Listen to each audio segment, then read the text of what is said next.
Picture na.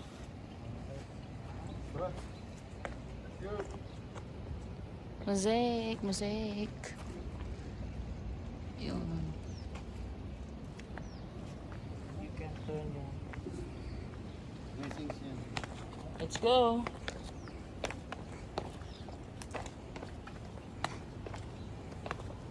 Palagi bang umulan dito, kuya? Ay, hindi naman po ngayon lang po na ano.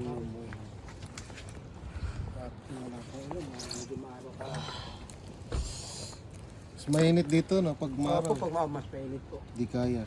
Buti hindi masyadong umulan.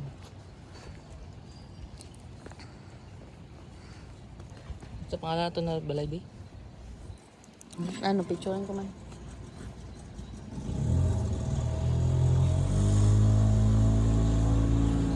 Bye! 1825. Kala ko, vintage house. Kala ko may sumilip eh. Ano, parang may tumiting yan. Eh.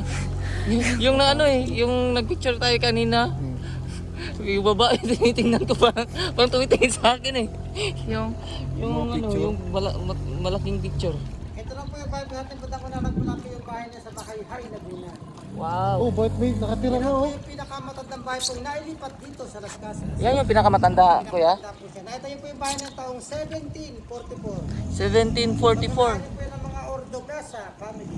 Ordo Plaza pa. Sa Ordo Pilipinas po, Plaza. yan po yung pangalawa sa pinakamatandang bahay na ito sa buong Pilipinas. Wow. Ah, ito yung Pangalawa sa pangalawa. pinakamatanda.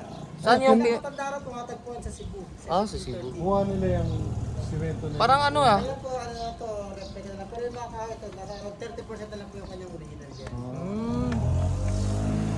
Parang yung ano ba, yung atip niya parang ano, Chinese temple.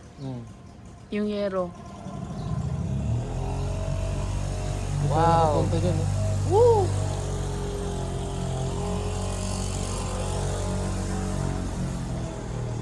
Trying to reconnect. Ito po yung bahay po ng kulay dilaw, sabi pa ng unahan niya po yung ating Casa Pasay. At yung katabi niya po yung kulay puti, yan po yung ating Casa Malabon. Wow. Pasa Malabon. Ano ibig sabihin? Dyan, sir, mga picture. Ano ibig sabihin ng kasa?